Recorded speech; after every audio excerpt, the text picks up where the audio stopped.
This week on Cinemaholics, we're catching up on one of the best films of the year, If Beale Street Could Talk, with special guest Julia Tatey. What Barry Jenkins did, and did so well, I think, is really adapt the vision and the feeling that Baldwin had. Later in the show, we'll also talk about The Upside, a new inspirational drama starring Bryan Cranston, Kevin Hart, and Nicole Kidman. I think you're a little more negative than I am, only in the sense that my expectations for this film were so extremely low. Stay tuned for even more reviews, including Black Mirror Bandersnatch on Netflix.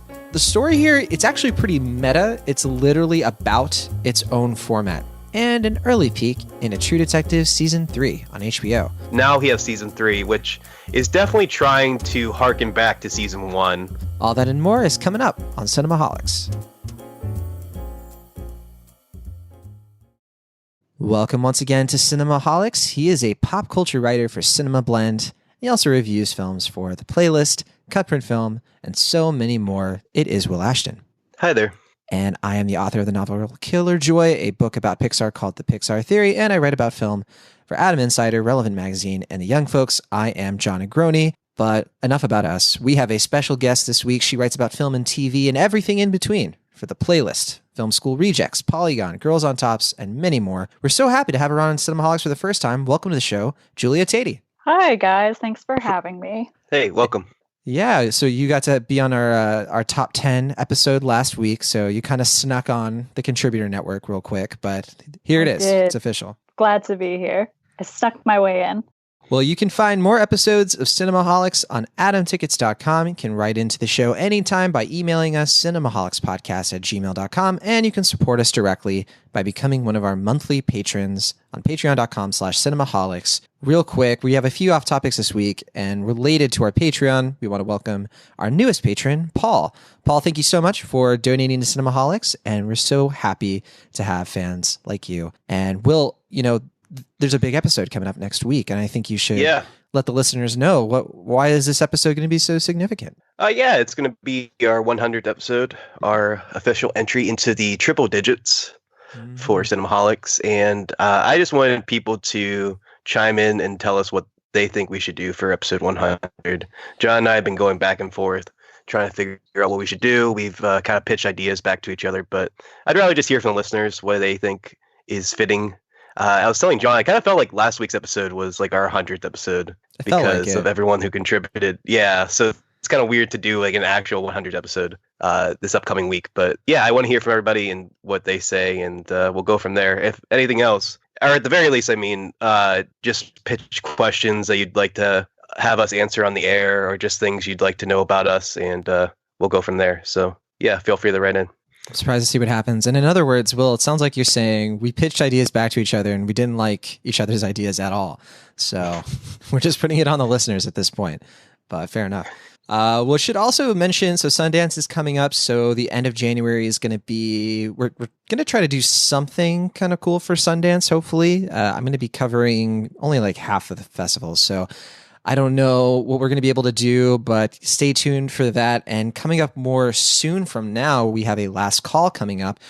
We're planning to talk about a new film instead of the main film coming this weekend. So don't know 100% sure if that's going to happen, but we want it to be happening. It's for a movie that Will and I saw this weekend called The Kid Who Would Be King. I want to do just a special bonus episode of that. And so keep an eye out on your podcast feeds. It may be coming later this week. But okay, the main review this week is one I've talked about on this show twice already. So I'm going to go ahead and stay out of this review for the most part. Will, Julia, this is your time to shine, thankfully. The listeners are well aware of my opinion of our main review this week, which is If Beale Street Could Talk. But for those who haven't heard about this new film yet, perhaps they've been skipping past my thoughts in anticipation to get both of your takes.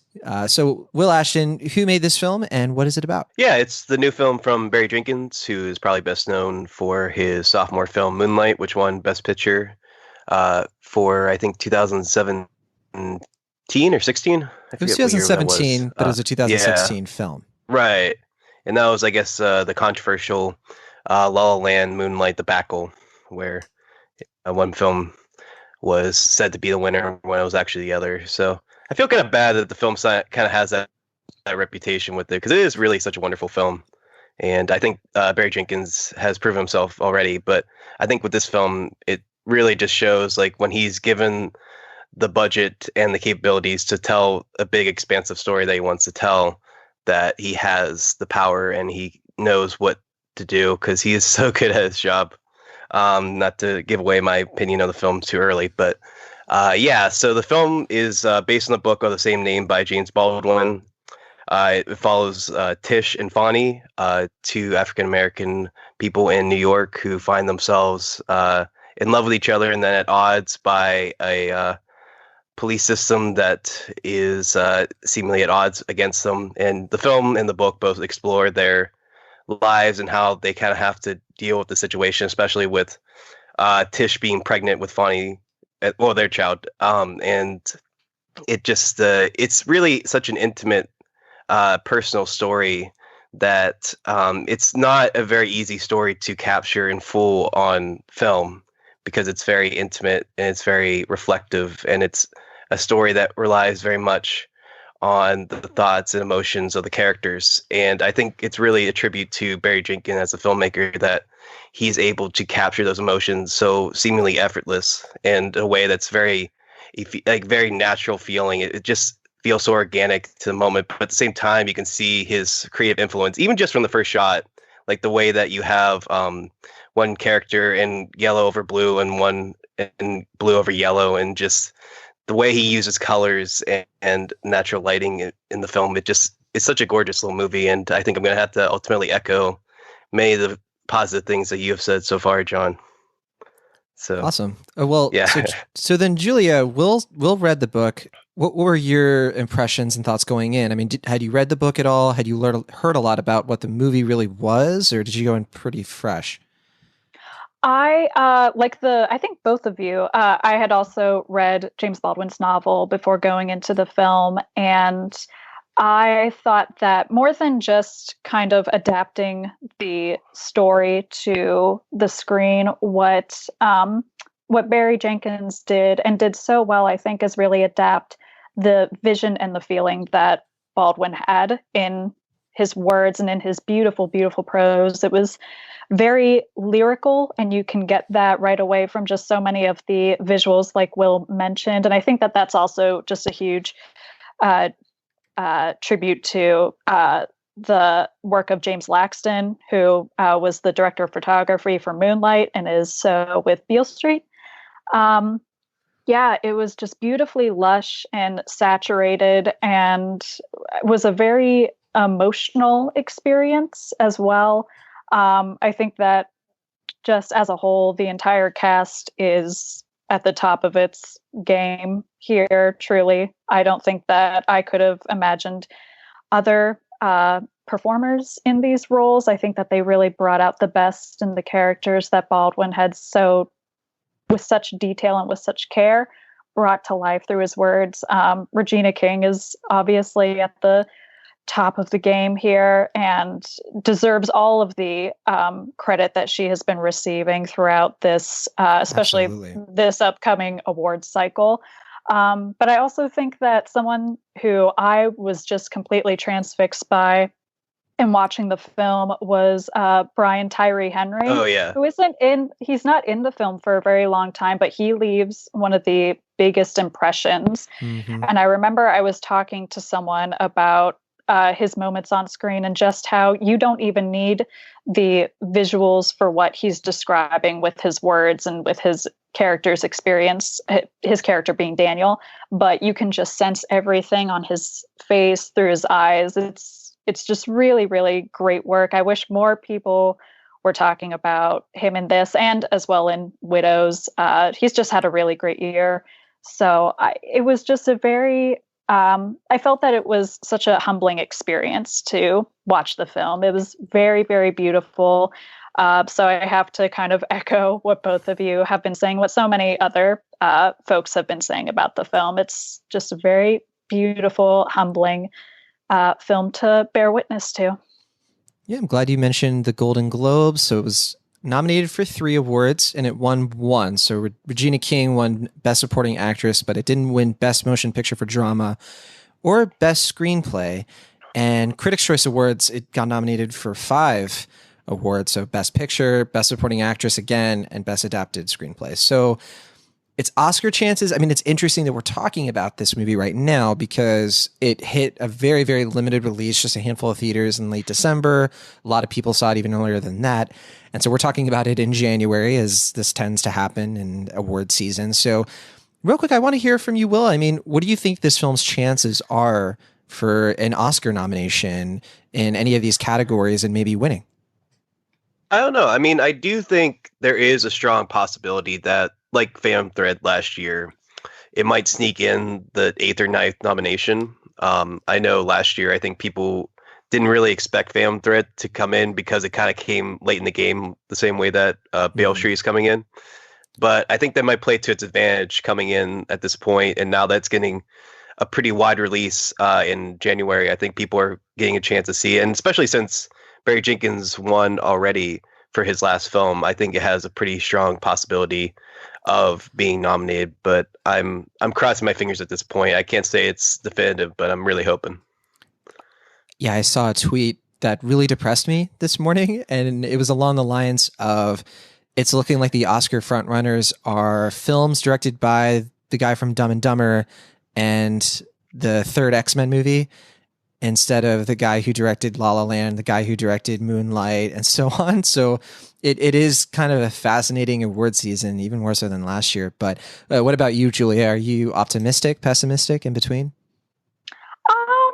I'm cautiously optimistic, I think. It's, kind of like what Will was saying, bringing it in late in the game with January and having its wide release. I think hopefully more people, especially folks who had the opportunity to see Moonlight and just wanted to stick with Barry Jenkins' career, will hopefully have the opportunity to see it and really kind of also give that public push for it. I don't know. I would be very disappointed if it was overlooked. Yeah, I think it's worth pointing out this was a really bizarre December kind of holiday release time, because we were supposed to get this film and On the Basis of Sex hitting more theaters. I mean, at least more people were anticipating these films to be bigger holiday releases, right? But instead, it looks like the studios were so afraid of Mary Poppins Returns, Bumblebee, Aquaman, and rightfully so. I mean, Aquaman has been decimating box office expectations. I think it's just got knocked down from number 1 for the first time in about a month or however long it's been out. So yeah, worth bringing up that the studios, they definitely wait until these Golden Globes and these Critics' Choice Awards nominations start coming in, because then that's when they know it's okay. Beale Street could talk. That's something we can release in theaters in January. And I hope people use this as an opportunity to check it out, because it really is so good. And, I really have nothing else to add in terms of like the quality of the film itself. It is just a film people should go out and check it out because they have the chance right now. And I mean, Will, what would you say is somebody's barrier to entry for this film? I mean, who do you think is going to get the most out of it? I mean, what audiences do you think might have maybe a difficult time appreciating this film, if anyone? Well, I think what Barry Jenkins does so well is make movies that thrive on empathy, and the way that he is able to capture human emotions so tenderly and vividly. I think anyone who can really appreciate just a film that is so like soft and gentle and caring for its characters and their environment and the way that they live on a day-to-day basis, I think it has a pretty wide audience. I mean, I can see this movie being a little more intimate and maybe a little more restrained than Moonlight, because it doesn't quite go like 3 generations like that film did. So maybe people will be surprised by that. But I really think this movie has a possibility of reaching a wide audience, and I can definitely see it reaching a lot of people's hearts, because it had a pretty wide crowd when I saw it at like a 3:00 showing on a Saturday, and it seemed like everyone really was taken by the film. So I'm pretty hopeful for the audience reception. All right. Well, then I know last week I had this as my number 6 film of 2018. I don't want to put both of you on the spot, but I'm going to. Julia, does this film kick any of your top 10 choices out? Does it make it into your top 10, or do you still need some time to sit on it? It definitely makes its way into my top 10, probably closer to my top 5. I've seen a couple films within the last few weeks where I felt like, oh, I have to go back and redo my top 10 for a second or third time at this point. But it's definitely, it's too good to not put in my top 10. I had such a visceral and emotional reaction to it that was so positive, and I just can't. I can't not put it in there. Yeah, I have a feeling, Will, I mean, your number 10, if I recall, was Incredibles 2. Is that still the case? Did Beale Street reformat your list? Yeah, with apologies to Incredibles 2, yes. I'm afraid it's going to have to get knocked off, because I would be really remiss if I didn't put If Beale Street Could Talk in my top 10 list. I'm not 100% sure where at this time, but it's definitely in there for sure. Yeah, it would be a weird thing to explain in like a decade's time. If Beale Street Could Talk, it almost made it, but Avengers Infinity War was pretty sweet. So, no, I know a lot of people had that on their top 10 lists, and I think maybe one person had it as their number 1 last week. But wow, I don't have the spreadsheet in front of me, and it was a pretty wild rundown. But all right, Beale Street, all the superhero movies last year. Yeah. I mean, nothing against Infinity War, but yeah, okay. Okay. Yeah, we won't take any more shots at Infinity War. I won't stand for it. But okay, if Beale Street Could Talk, I want to hear your final thoughts, grades, starting with you, Julia. Oh, right on the spot. I would probably be going kind of close to where you are with it. I was pretty close to an A- on it. I'm resting pretty steadily there. My only qualms, which are very, very small, were going into kind of maneuvering through the final act, and specifically the ending, because Jenkins does take a different turn than where Baldwin's novel finished. But I do really appreciate where he was taking kind of the cyclical nature of the narrative that he was showing. So I'm still kind of wrestling with that a little bit. But other than that, I feel really solid about the A- grade that I'm giving it. All right. What about you, Will? Yeah, I'm the same. I'm an A-. I really have only minor criticisms to say, if any. I mean, I think I agree with you that you had some criticisms about Pedro Pascal's performance, I think, if I remember correctly. Yeah, a lot of the John. Puerto Rico set pieces did not really work for me personally. Mm-hmm. Yeah, I mean, his performance it wasn't bad, it just wasn't, I don't think, quite right. Maybe just because the way it was different than the way it was, how I perceived it in the book. But yeah, I mean, that's really among the minor criticisms I do have for the film. I really, really enjoyed it, and I think my appreciation for the film is really only going to grow with time. And I think a lot of times, especially since his death, I think a lot about how Roger Ebert would feel about a lot of films these days. And I know definitely with Moonlight, I was thinking how much he would have liked the film, and I found myself thinking that way again with this film. I think just everything that this movie captures with its environment and the way that it portrays empathy and everything about it, it's such a gorgeous film, and I'm really looking forward to people checking it out. Well, according to the box office, it's doing pretty well. I think it's at a few million at this point, and without even being expanded to that many theaters. Although this past weekend, following its Golden Globe win, it actually expanded to over 1,000 theaters. So it's made, I think, at least $3 or $4 million at this point. So it's doing pretty well as an independent film. I don't think we mentioned too that this is coming from Annapurna Pictures, and they've been on a roll. I have to say, very, very impressive 2018 for them. And as far as reception goes, yeah, our grades are right up there with a lot of other critics and fans. It currently has a 95% on Rotten Tomatoes out of over 200 reviews. And a really high average rating of 8.7. So it's looking like another really solid hit for Barry Jenkins, his third film, and interesting to see. Let's see. So he did Medicine for Melancholy in 2009.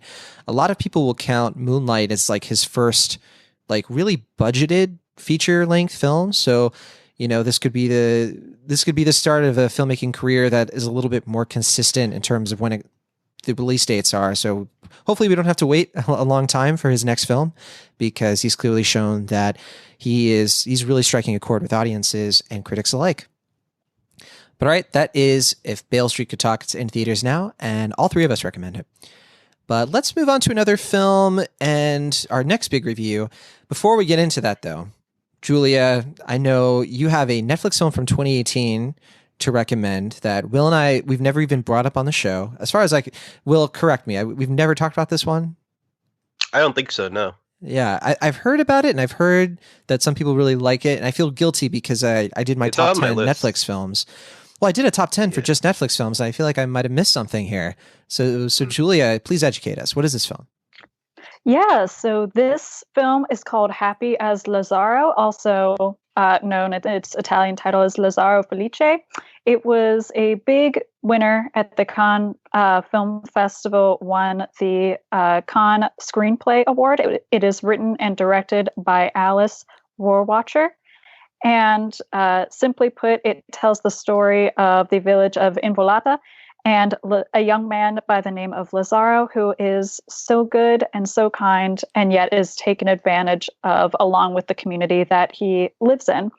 Lazzaro's kindness and genuine nature transport him through time to track down the community that he was a part of and reunite with the members of his village. I was completely taken by this film. I think that it is absolutely beautiful. It's one of those films that if you find yourself maneuvering a very stressful day or week, if you put this film on, it completely dissipates all of that.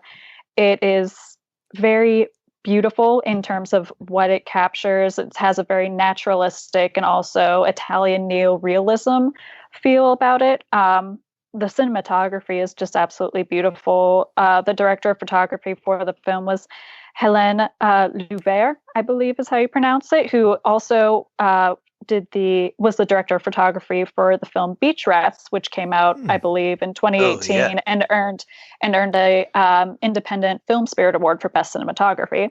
So her work is definitely worth checking out.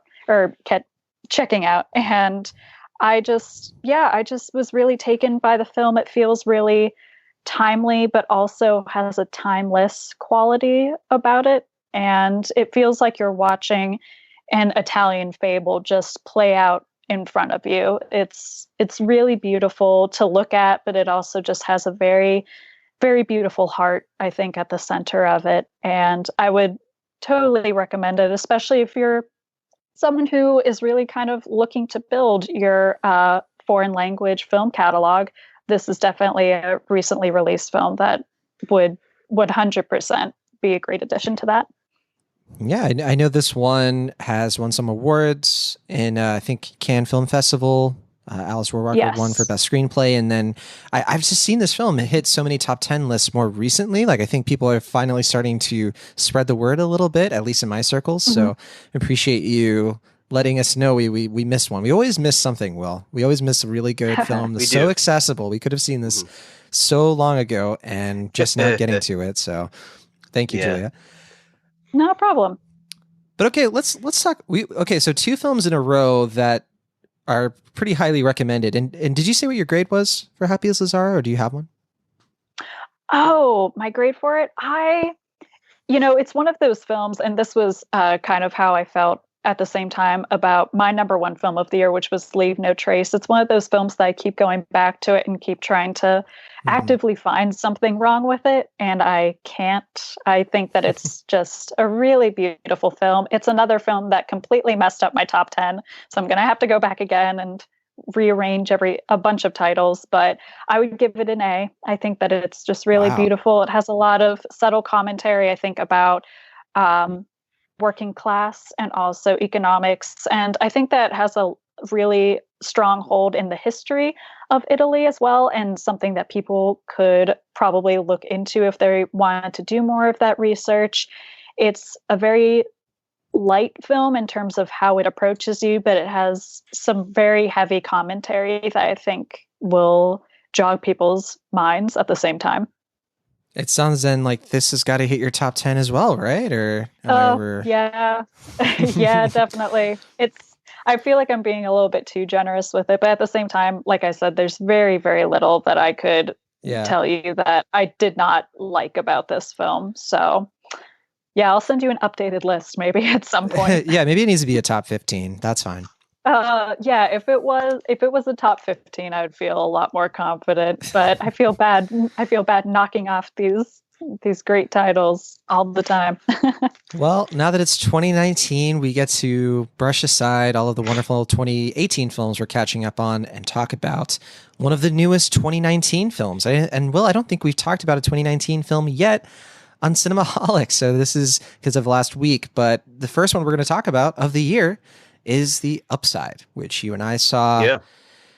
And it's a lighthearted drama directed by Neil Berger. He, of course, director of 50-50, Limitless. I think his most recent film was Divergent. And this film was written by John Hartmere. It's a remake of the French 2011 film The Untouchables, which was inspired by the real life of Philippe Poteau de Beaujeu. And I don't know about you, Will, but I love The Untouchables. I think that it's not the best movie in the world. It's like a B plus kind of movie, probably more of like a B. But that Omar Sy performance is wonderful. And I don't know how well this film has aged, to be totally honest, but because I think some of the tropes in it might be a little bit more recognizable in 2019. But wow, just watching The Upside make me wish I was watching The Untouchables instead, but we'll get into it. So The Upside follows the story of an ultra wealthy man played by Bryan Cranston, who is also a paraplegic. He has no feeling below his neck.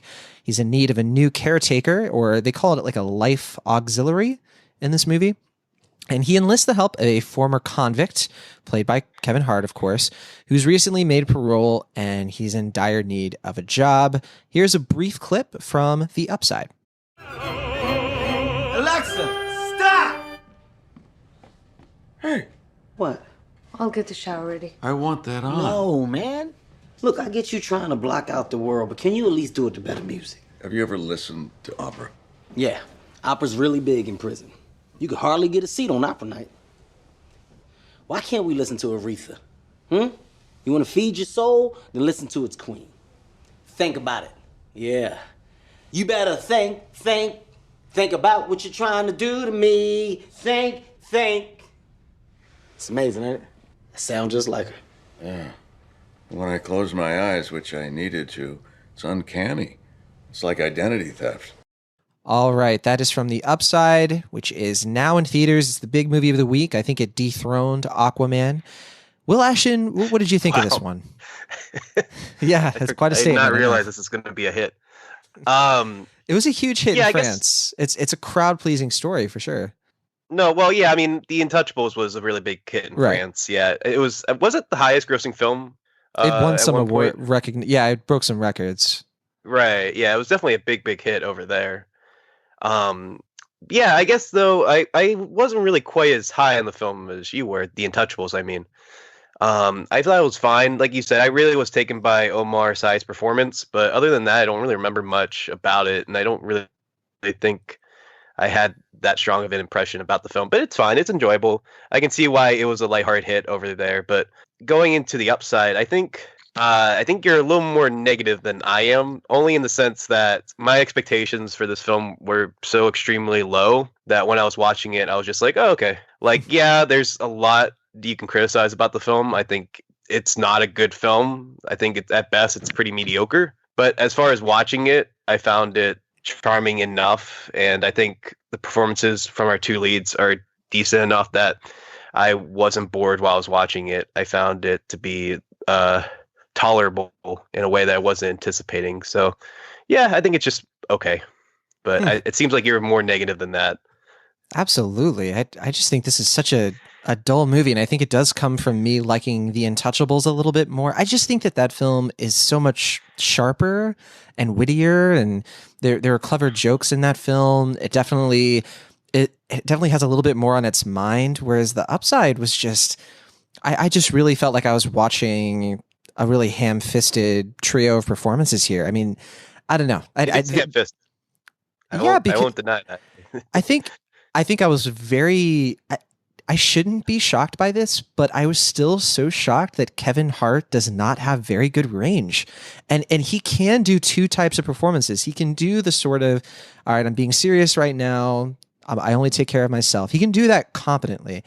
And then he can also do the fast talking, stand up, like, all right, I'm riffing, I'm making people laugh kind of thing. But he doesn't get down that ingredient that puts those two like acting types together. Like, you don't believe it's the same performance. Like, you don't believe that the same performance is coming from the same person. And it constantly took me out of this movie because when he was switching between personas, I was like, that's really ham-fisted acting.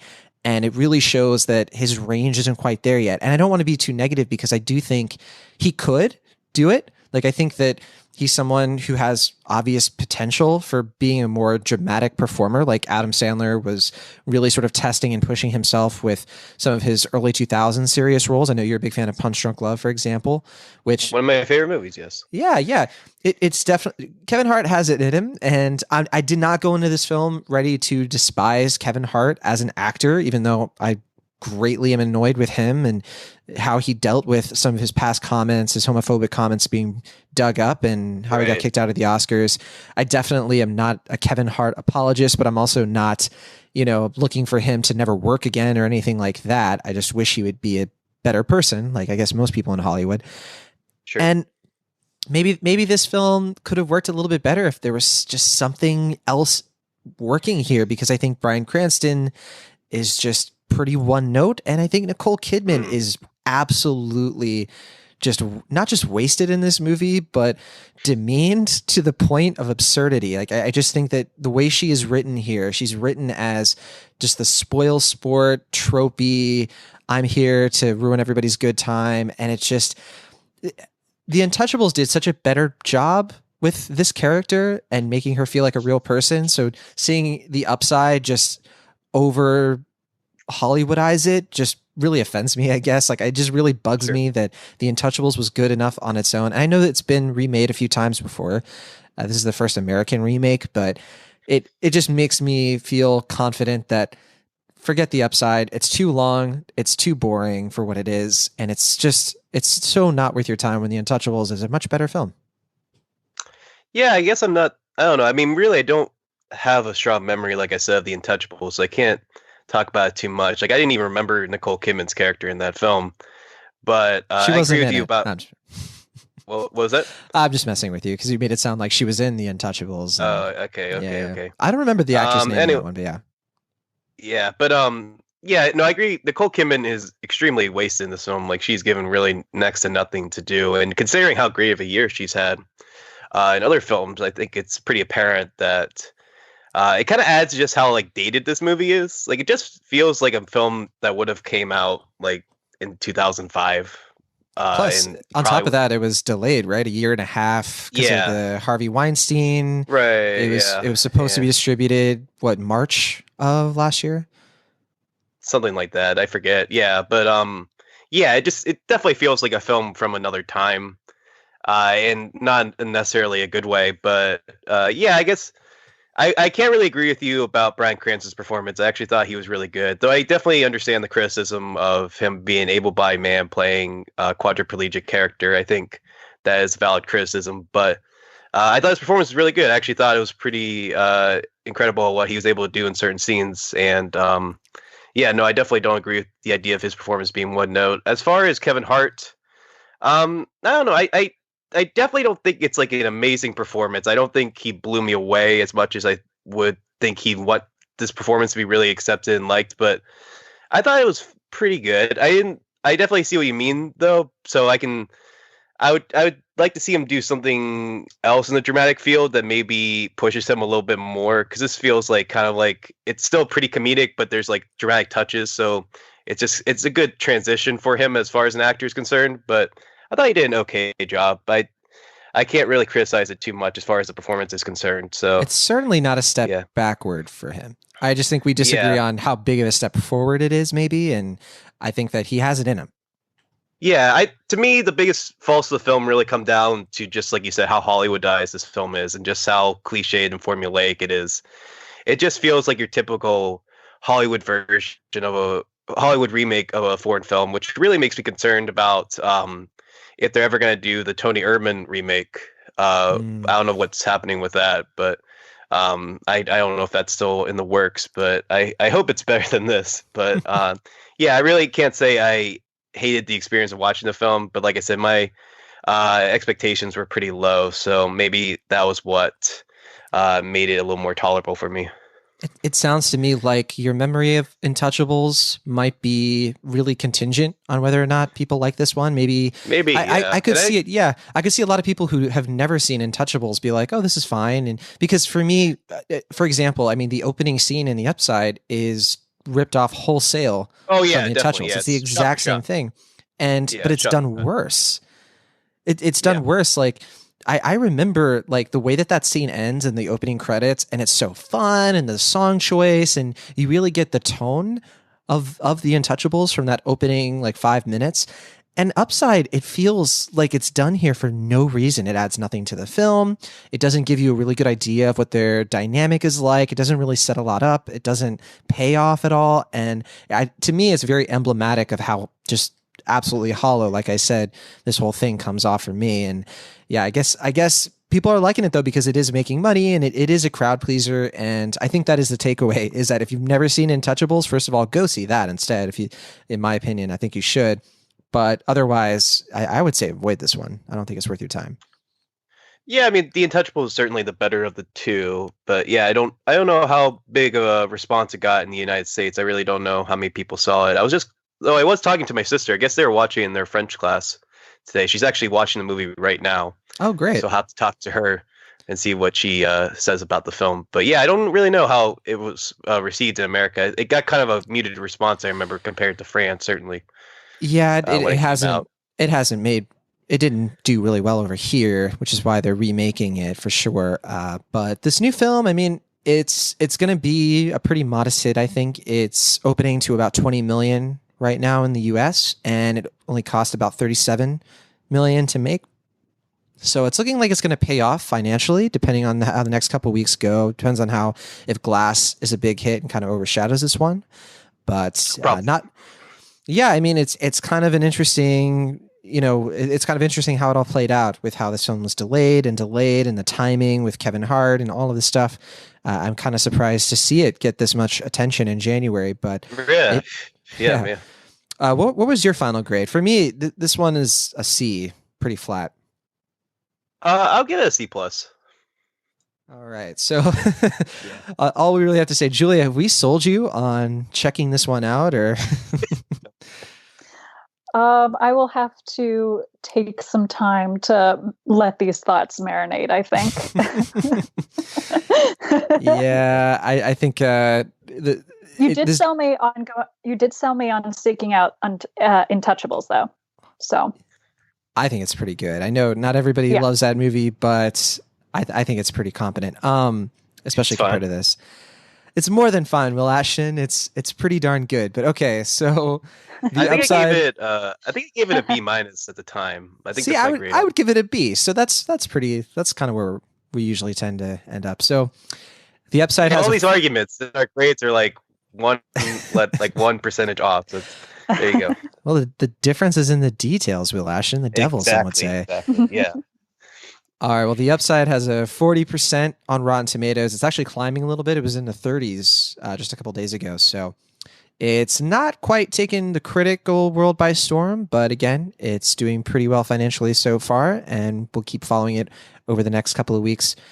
But with that, let's move on. But we have another review, a big review to get to. But Will, I know you caught up on some things. You caught up on a new 2019 film, but you also caught up on some very late 2018 films, and I think you wanted to briefly touch on all three and let us know what you saw so that we didn't have to, perhaps.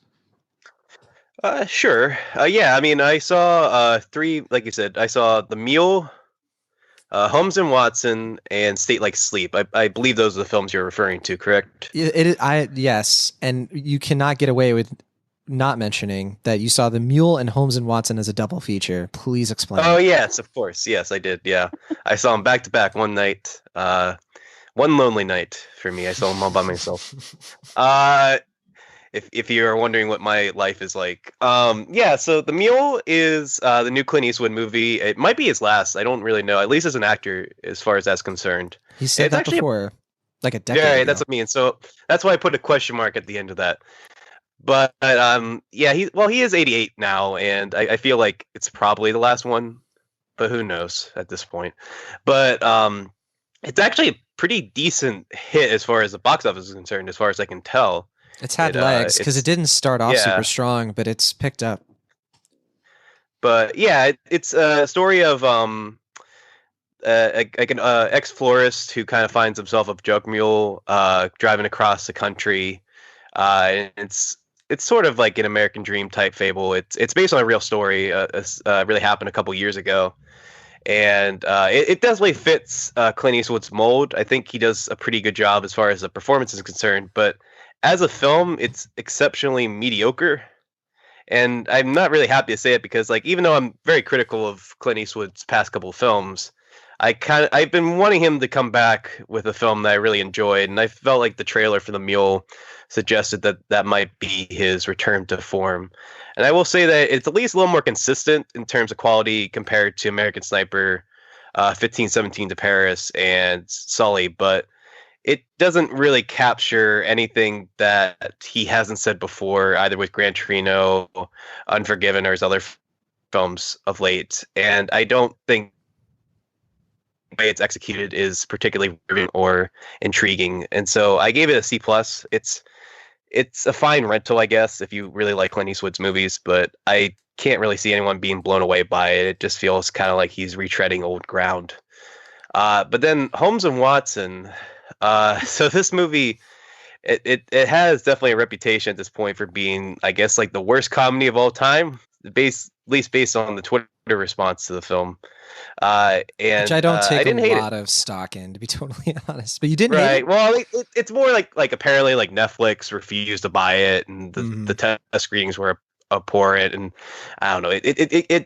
It seemed like it was like a huge disaster, like a movie 43 for 2018. And I'll say it's bad. It's definitely a bad film, but I didn't really hate it. I think it's because I was so fascinated by how it's bad, in the sense that it doesn't have any clue what it wants to be. Like, it doesn't know if it wants to be a Sherlock Holmes comedy with John C. Reilly and Will Ferrell, where they're actually really, they're traditionally smart Holmes and Watson, but they just have a very kind of like bombastic, slapstick way of solving crimes. Or if it's actually they're really dumb and everyone else in the town is even dumber, and they're just kind of like mildly superior in that sense. And so the film bounces back between that constantly. And there's also like different type of comedy styles. Like sometimes very dialogue based, sometimes it's very heavily slapstick, sometimes very broad, sometimes very more like eccentric and absurdist. And like watching each scene is like a different director was in charge of the film at each different time. And it's kind of fascinating because it's really badly directed and it's really terribly edited.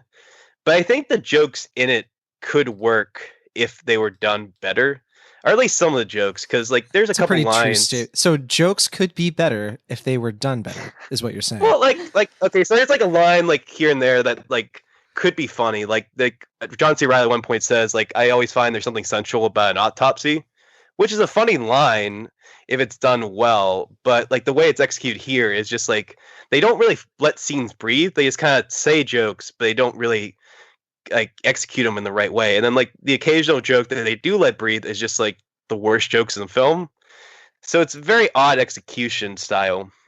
And I don't know if they just didn't have an idea of what they wanted to do, or if it was just that while they were testing the film, like they just kept getting different responses and they went and reshot it and it just like became like this jumbled mess throughout. But I find it a fascinating kind of bad that I don't find most comedies that are terrible to be fascinating. So I'll give it a C. It's not good. And I can definitely see why people are critical of it, but I would say Will Ferrell has certainly done worse in his resume. So there's an upside to Holmes and Watson, sounds like it. No, it still sucks, but I mean, it's not the worst thing in the world. That's what I'll say. Mm-hmm. And State Like Sleep is just boring.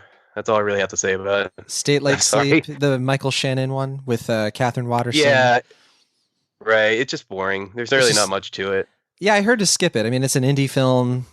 it hasn't really made a lot of noise, but I wasn't sure. Could have been a decent watch in a January season.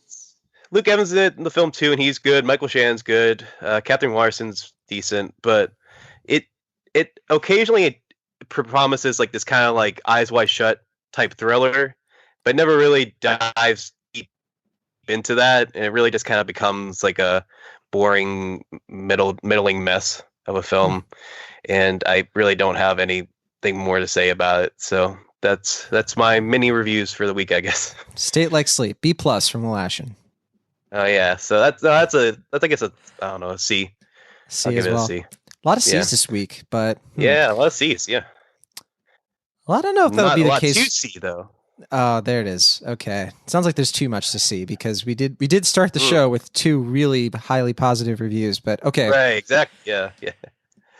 Now this next one, Julie and I have seen. And Will, I still am wanting you to check it out. If you're willing to see the Mule and Holmes and Watson, but you won't watch Black Mirror Bandersnatch, which is actually like a very intriguing kind of big moment in film, I don't know what to say. I don't know how we recovered from this, but anyway, let's talk about this. Respond, but I'll hold off. Yeah, all right. We'll let you round out our thoughts, I guess, at the very end. But yes. So we're going to talk about what I consider a bizarrely, wonderfully weird new interactive film. Again, it's called Bandersnatch. It is a feature-length spin-off of the Black Mirror anthology series on Netflix, which are sci-fi mini-stories. And I've never seen a Black Mirror episode before, so I have a weird entry point into this. I just watched it, and I just gave it a shot. And one of these days, I am going to watch all the Black Mirror episodes.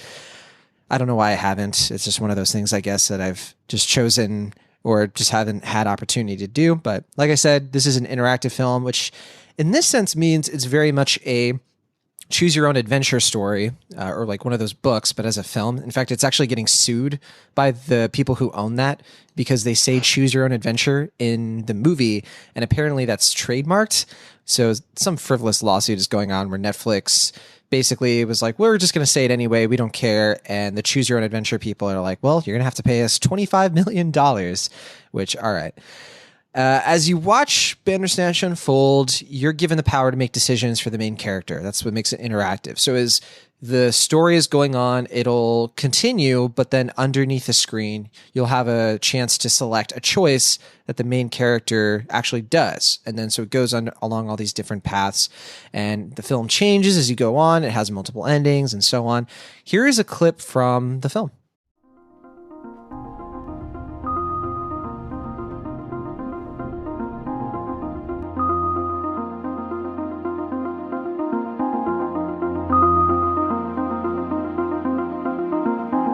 People think there's one reality, but there's loads of them all snaking off like roots, and what we do on one path affects what happens on other paths. There's messages in every game, like Pac-Man. Do you know what PAC stands for? PAC, Program and Control. He's Program and Control Man. The whole thing's a metaphor. He thinks he's got free will, but really, he's trapped in a maze. All he can do is consume. He's pursued by demons that are probably just in his own head. And even if he does manage to escape by slipping out one side of the maze, what happens? He comes right back in the other side. People think it's a happy game. It's not a happy game. It's real, and we live in it. It's all code. If you listen closely, you can hear the numbers. There's a cosmic flowchart that dictates where you can and where you can't go. I've given you the knowledge. I've set you free. So the story here, it's actually pretty meta. It's literally about its own format because the main character, Stefan, is a video game programmer in the 1980s. He's trying to produce a choose-your-own-adventure video game that will hopefully take off and get the best reviews. You even have Stefan at one point walking 2 of the other characters through the mechanics and logic of these types of stories. So he explains what a choose-your-own-adventure novel is, what he's trying to do for the game. So the game he's trying to make in the movie is called Bandersnatch, and that is based on a book that he loves with all of these multiple paths and multiple endings. So it's literally a fictional book within a fictional video game, within a fictional movie, within a fictional anthology series, within a very real streaming platform. So the less we say about this interactive experience, the better, I think. We don't want to give anything away because I think a lot of the joy of Bandersnatch is discovery. It's discovering your own endings and where this thing goes, what tones it decides to take on, and so on. So all I'll say for now is that this is absolutely a film that doesn't settle on the initial hook of its own premise. And I think it's worth checking out. But Julia, you saw this as well. I don't know if saw is like the right word here, but without giving too much away. So Bandersnatch, yay or nay? I'm still kind of lukewarm on it. I was definitely vexed and transfixed by the whole thing. I was definitely entertained by it. The one thing that I will say Black Mirror does very well, and I actually have seen a few of the earlier, I guess if you like to call them earlier episodes, particularly, I think my entry point with the series was 15 Million Merits, and that starred Daniel Kaluuya and Jessica Brown Findlay, who I'm both big fans of. So I had to kind of take a break from Black Mirror for a little while, because the one thing that the anthology series does very well is portraying these narratives that make you feel just very uncomfortable with our relationships to technology and this world of advancing technology around us. And these stories have a kind of pull away from the cathartic feeling that you get from watching film and television and kind of getting that emotional release. So with Bandersnatch, there's a lot going on. I will say that I spent a good chunk of time kind of traversing different choices throughout the interactive film. I think that in terms of Black Mirror's kind of brand, I guess, if you want to even call it that, I think that it's a very good first effort for this kind of experiment. I definitely felt myself reflecting a lot more on what it means to kind of take away agency from characters and from people when you have the power to do that. Also, kind of this warped and demented emotional reaction that we get from some of the choices that we make. Also, knowing that we don't have to deal with the consequences in the way that the characters within the story do. So it left me thinking a lot. I was definitely into it. Whether I can say that I was positively into it or negatively into it, I'm still kind of muddling through. But I think that for Black Mirror and for kind of maintaining that consistency and that commentary of our relationship to technology and technological advancement and kind of the consequences of those relationships, I definitely think it's a decent first effort for Black Mirror in this kind of format. Yeah, it is a good first effort. It definitely is a good signal for interactive films like this that could come from all sorts of avenues and genres. Yeah, definitely. I was never in love with it. I think that I don't love the type of choose your own adventure where it does kind of take you on a lot of dead ends and it kind of punishes you for making choices that really aren't bad choices. And sometimes it works because sometimes that's what it's about. It's sort of about a character who wants to do redos. He wants to go back and change things and how that affects his psyche and how that, the way that plays out, that's good storytelling. It's not amazing. Yep. It's not altogether fascinating, but it works and it actually is cohesive. My only thing is that I think that it's more of a water cooler kind of experience than it is you've got to go see this. It's going to change your perspective on something kind of experience, which is why, Will, I want you to see it because I want to talk to you about it. I don't think you're going to love it. I just want to see what choices you make because I think that it's a fun Rorschach test almost. And it is so difficult to talk about without giving things away and without, there is a scene that we played here and I shared it with you, Will, that I think is probably the best way to sort of get an idea of what this film is without giving away sort of the best stuff. It's just sort of a piece of the larger puzzle where you have one of the side characters, just Will Poulter, I think his name is, just talking about a video game and one that has larger implications. And I just think it's this really trippy rant that, when you see where the story goes from there, it really is kind of hard to forget. This one kind of unsettled me a little bit in some ways. It kind of messes with you. and it sort of kind of drives you to maybe even some dark places.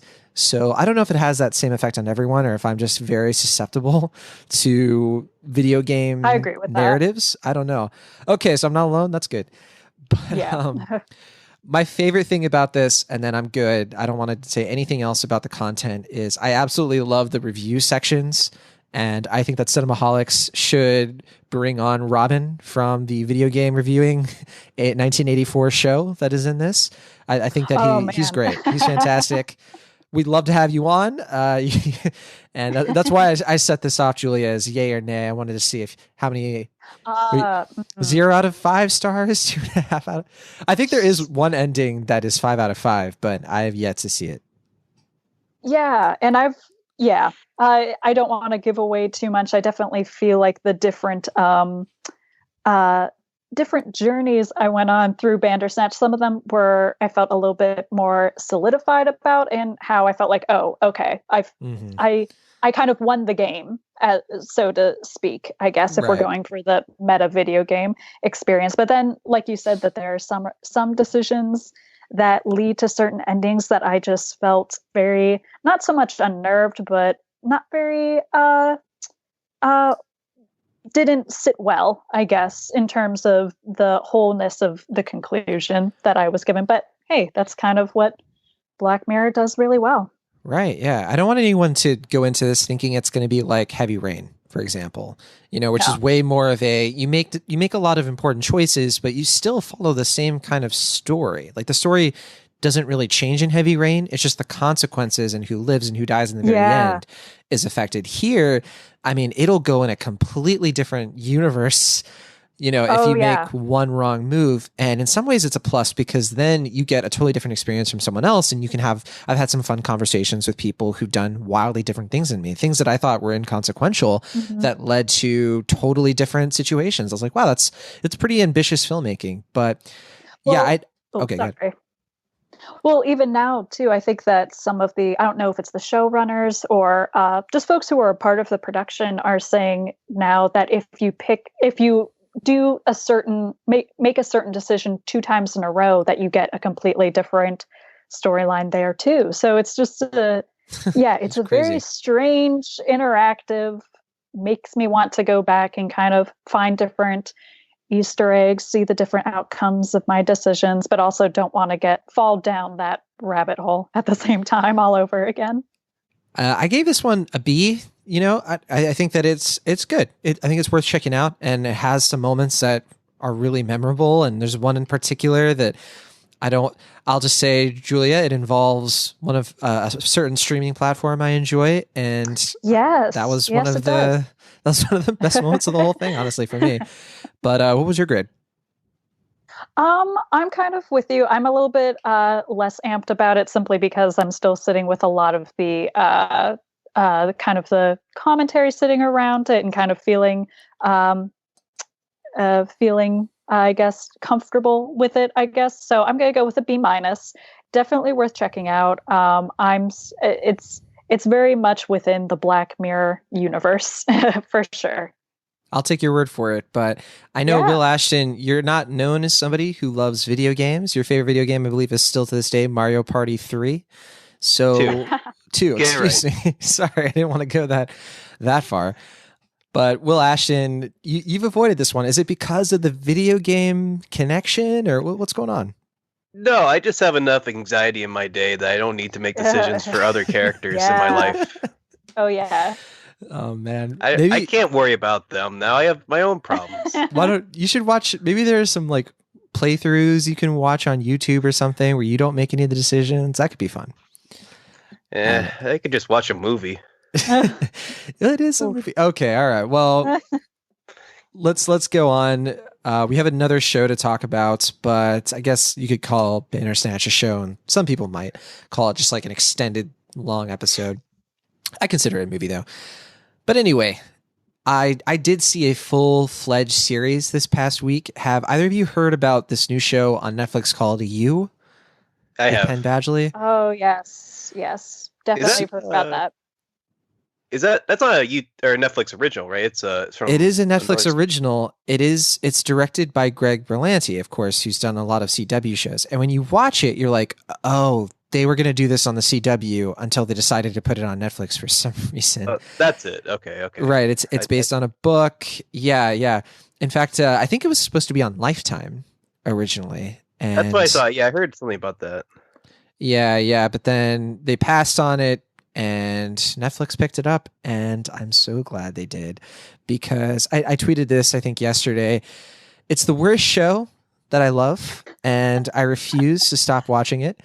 I finished season 1 yesterday, and I'm going to watch season 2 as soon as it's available, because it's such an easy show to despise, and I'm right there with everyone who despises it, but I love it anyway. So, like I said, it stars Penn Badgley. You may remember him from the Gossip Girl series, and he was also in Easy A, and he hasn't been all that active in film and TV in the last decade, as far as I know. I mean, I really haven't seen him in a lot of stuff, but as soon as I heard he was in this new series, I was like, good. I think that he was probably the only thing about Gossip Girl that I personally liked. And in this one, he is a bookstore manager, and he I don't know how to describe him. He's a stalker, right? So there's that. And he's also sociopathic, but not completely sociopathic. He's sociopathic except for like one person who he is fully pathic, but so pathic it goes back to sociopathic.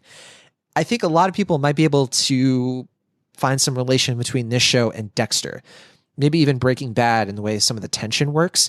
But this really follows a story of a very bad person who falls in love with this woman he meets at the bookstore. Her name is Guinevere Beck, played by Elizabeth Lale, and he becomes completely obsessed with her. He like hacks her phone, he follows her, spies on her, and his mission is to not just date her, not just to get her to fall in love with him, but to like fix her life. And this show is a fantastic breakdown of the toxic nice guy.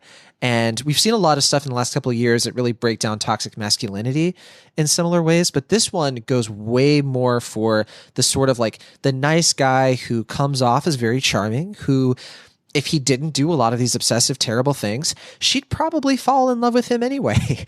But because he does all of these things, it sort of undermines this view, this modeling that he has of himself. And it's a great psychological guilty pleasure sort of show that also has really thrilling crime drama elements. It's very thrilling. It's such a joy to watch. And I don't know how they're going to be able to do a second season, because I think Caroline Kepnes, who did the first book, I think she only did one book. I may be wrong about that, but I absolutely think that this is one to check out if you have any sort of guilty pleasure bone in your body. It's way more worth your time, for example, than something like, I think, The Bachelor, which another kind of guilty pleasure thing that has, this actually has something to say, but I do worry that some people might misconstrue it, and they already are, that like Penn Badgley's character is sympathetic when he is absolutely not.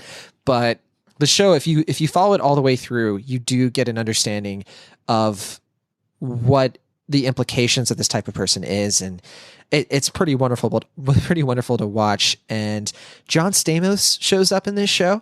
I'll just give that away. I won't say in what way or how, but he's in this, and I think it's a joy that he said yes to this, and I'm glad he has a role. Oh, I was gonna say I have to make a correction on your behalf. So the series did premiere on Lifetime on September 9th, 2018. And then it was picked up by Netflix, who I guess is going to be releasing the show for the rest of its time. But they categorize it as a Netflix original, so I can understand the confusion. Right, there is some confusion. I wasn't sure if they actually, and sorry, Kepnes did do another novel that actually came out last year, but I don't know how closely it follows the show. Now, I've said a lot. Will Ashton, Julia, are you interested? Have I made this one sound like it's worth checking out? The way that you described just the plot has boggled my mind. So I feel that I at least owe it to myself to kind of understand what this whole thing is. I mean, John Stamos pops up, sociopaths, crime. You said a mouthful there, John. That's a mouthful. I will say May Abdul-Baki is on my side. She and I have been tweeting about this show pretty incessantly. We're both fans, but we also recognize that it's one of those shows that I hope people recognize the true messages that are being shown here, and that they don't have the sort of like Joker and Harley sort of thing. It was like, man, that's a love story. No, it's not. That is not a love story. Other thing that I checked out that I'll only briefly talk about is technically the first 2019 film I saw this year was Escape Room, which it would have been our featured episode last week, but we had our top 10 of the year. And I just want to put it out there that I think Escape Room is pretty decent. I actually had a good time seeing this one. It was directed by Adam Robitel, and I think that it's got a pretty good cast. Like Logan Miller is in this, Debrianne Wool, Taylor Russell, Tyler Labine, Jay Ellis, Nick Dodani. So some of those people are from, there's the Daredevil actress in this, there's the guy from Tucker and Dale versus Evil. Some good actors, and I think that this is a little bit better than I was expecting. It's from Sony, and it's about a group of people who get trapped in an escape room. It's not the most original premise in the world, but the thing I liked about this was the set design, the production value, and all that was really good. Like the actual escape rooms that they're trying to escape from, that are trying to kill them, are very creative and imaginative, and I had a good time, and I kind of sat back and let this movie happen. And I think if it has a sequel, I'm in. I think I'm going to see it, but I don't think, have either of you had a chance to check this one out? I have not. Yeah, I haven't seen it, no. Yeah, I'm not saying you should rush out to see it. It's kind of a B- for me, but it's kind of an enthusiastic B-. Like I think that its problems are mainly in moments that happen toward the end, which I think I'm not alone on that sort of takeaway, that it sort of falls apart by the time you get to the very end. And there was a twist coming that I thought was worse than the twist I had in my head. So it's not the best movie in the world, but for a January sort of horror film, it's kind of, I think it's going to be up a lot of people's alley. It's not gory. It's not too extreme. It's pretty accessible, but it also had me. Like I was pretty tense, and there's a lot of good suspense going on here. And I think that this is it's a good film from a filmmaker who I've had issues with in the past. He did Paranormal: The Ghost Dimension, which I think is one of the few F grades I've given. I think is absolutely terrible. And he did Insidious: The Last Key. He's just, the way that he's done existing franchises haven't been great. So I kind of like that he just did his own, and it's pretty good. I hope the sequel is a step forward, and maybe it's a little bit better. I hope it rounds out the sort of rougher parts of this one, but you may want to check it out if you're interested. The trailer was pretty solid too, so that's kind of what gave me reason to go ahead and give it a chance. But okay, that's everything I've caught up on. We just have one review left for this episode. Will Ashton, you got a kind of a sneak peek into kind of a tumultuous show that has seen better days, but tell us about True Detective Season 3. I want to know, everything about it. And let's play a clip from the trailer before you get started. Before you ever knew me, I wasn't scared much. I wasn't a fearful man. I'll be back before the sun goes down, you understand? Yes, sir! Yes, sir! Those kids, my kids, my wife. My whole brain's a bunch of missing pieces. Mr. Hayes. Mr. Hayes. What? Have you sat back over the last 2 decades and thought about the sheer number of fatalities surrounding this case? What happened? All right, that's from True Detective Season 3. Will, what do you think? Yeah, so like you said, I mean, this show has kind of had a history in more ways than, it is a show that has had many ups and many downs. I consider the first season, like many people, to be one of the best seasons of television in quite a while. I think it's probably Matthew McConaughey's best performance, and I just think the way that it's made and executed and written and directed is so good that it makes sense that it changed how TV kind of became more cinematic, which is the main reason why I wanted to cover it on the show, because I think the first season, no matter what happens after it, is so good at what it did that it pretty much changed how peak TV came to be. So with that, season 2, it's not good. I was rewatching clips from season 2 just to confirm that, it's bad. Like it's just muddled. It's confused. I couldn't even finish it. A couple good performances. What was it? I only watched like one episode. I couldn't get through it. Oh, really? Yeah. Yeah, it only gets worse from episode 1. And I mean, I applaud Vince Vaughn for trying, more dramatic, serious role in it, and I think Colin Farrell is good as well as Rachel McAdams. But yeah, it just didn't work, and there's too much going on. It just felt ultimately very confused. It's fairly procedural process. Like it was a procedural type story that felt like it had more stuff thrown into it to make it seem more intriguing, but it really wasn't. It was just confused. And I think that was just because they rushed it out. Like obviously with the first season, the creator Nick Pizzolatto was working on that for several years. He laid it out pretty thoroughly. So when it came to be, it was really well executed and solid. And I think the second season just was rushed and kind of just thrown out there in a way that it wasn't ready or finished. So he took his time with season 3. I think we all knew it was going to come eventually, but he took a couple years. He really wanted to, let the stink of the second season kind of fade away, and now he has season 3, which is definitely trying to harken back to season 1.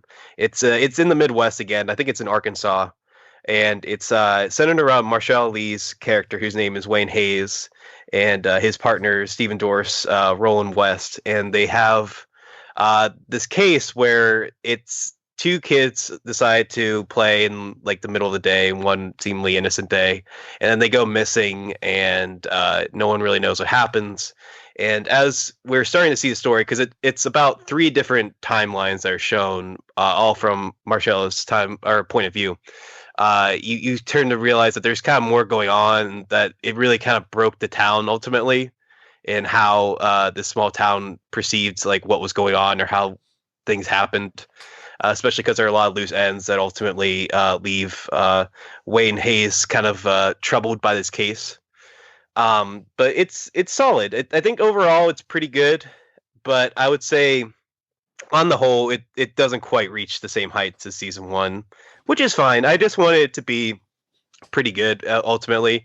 I think that's where it resides. Like it kind of feels like it's retreading similar ground. It definitely isn't original. It definitely is kind of doing the supernatural thing again, which feels a little more forced than it was in the first season. But I think the performances are really solid. I definitely think Marshall Lee is good in here.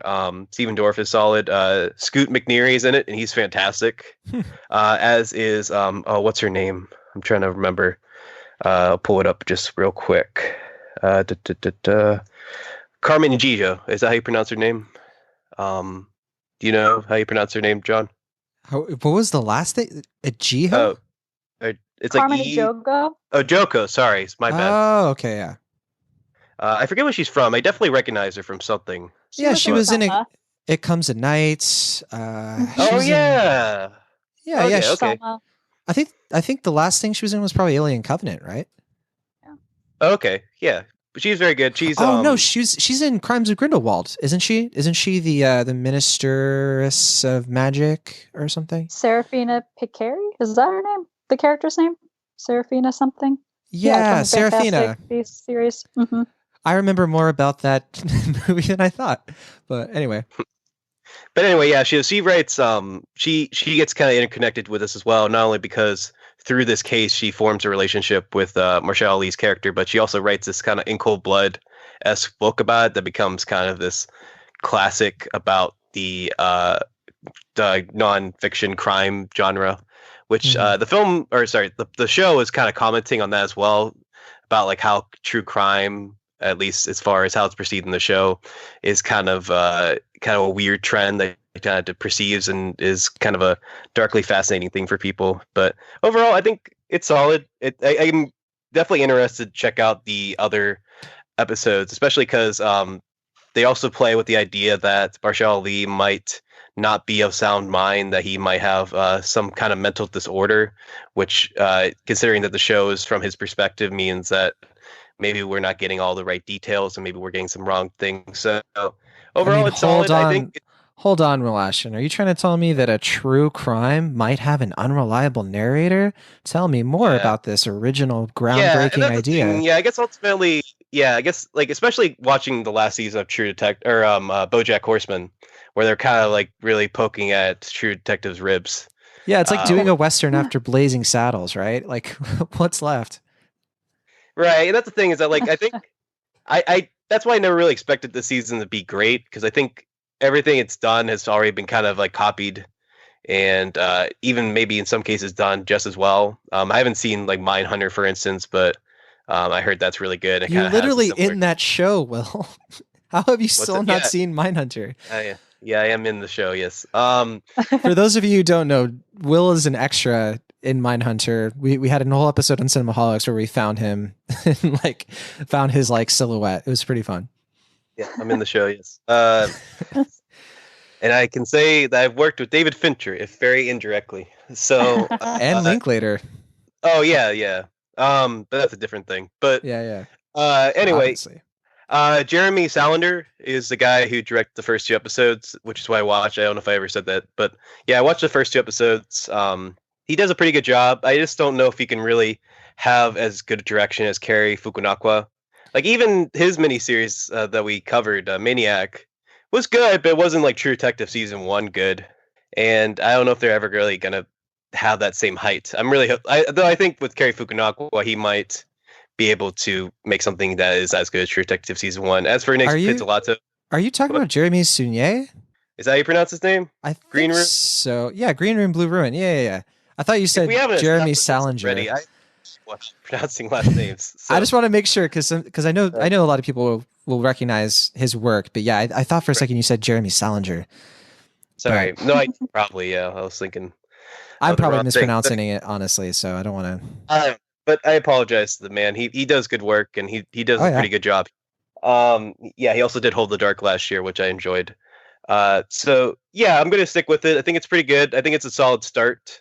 The first 2 episodes I saw will premiere tonight on HBO, and I'm intrigued to see what people think. But as for Nick Pizzolatto, I feel like I don't know. There's definitely good stuff in here, but at the same time, it does kind of feel like self-parody at times. Not as much as season 2, but it does kind of feel like he's trying to imitate himself in some ways. And I'm worried that the conclusion isn't going to be quite worth it, which is the main thing that's keeping me so far as the intrigue of the show. So for now, I think it's solid. I'll probably give it a B, but we'll see what happens.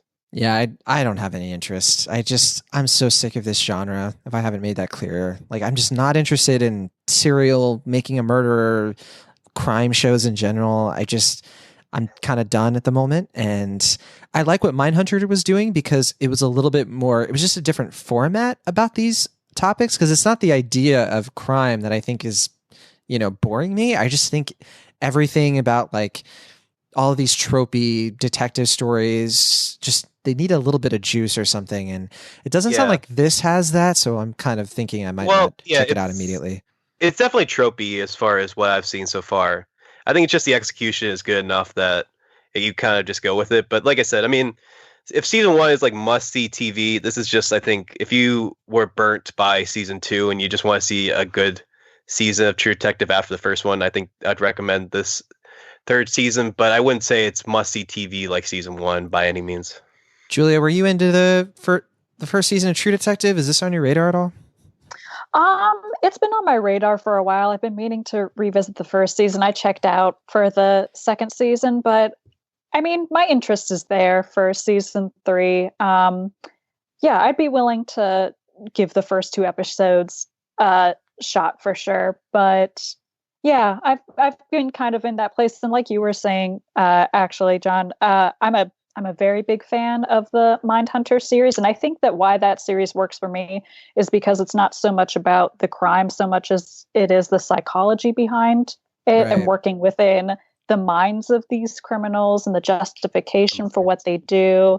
I think that kind of it's called Mindhunter. So right, that's what I'm sorry. Well, and also like games behind that. Yeah. Right. The mystery isn't the same mystery it always is. Like, who did it?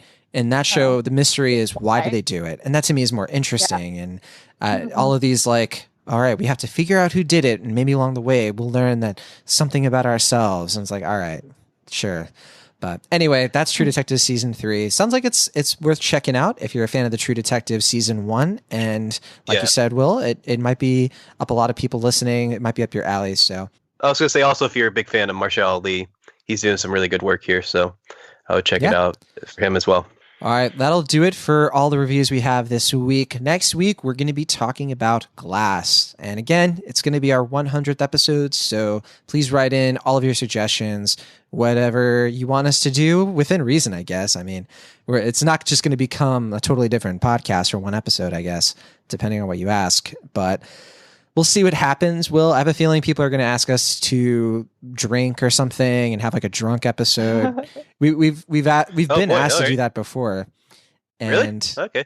Yeah, drunk we have. History, but drunk history, but drunk movie plots. Right. Not original. I know some other podcasts do that, and we have drank on the show before.